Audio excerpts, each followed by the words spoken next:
আসসালামু আলাইকুম রহমতুল্লাহি বারাকাতু। আমি মোহাম্মদ শহীদুল ইসলাম বলতেছি শহীদুল অটোমোবাইল থেকে।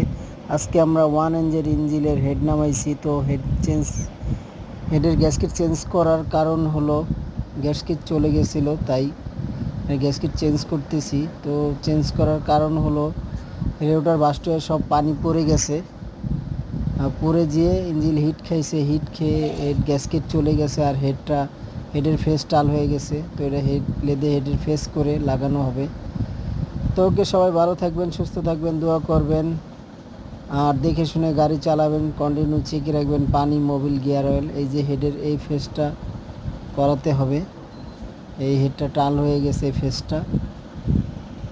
তো সবাই ভালো থাকবেন, সুস্থ থাকবেন, চলে আসবেন শহীদুল অটোমোবাইলে, মিরপুর ১, ঢাকা, গুদারাঘাট, আদর্শটার সংলগ্ন। এই যে এইটারে বলক বলে, চারটা পিস্টন থাকে যে ভিতরে। আসসালামু আলাইকুম রহমতুল্লাহ।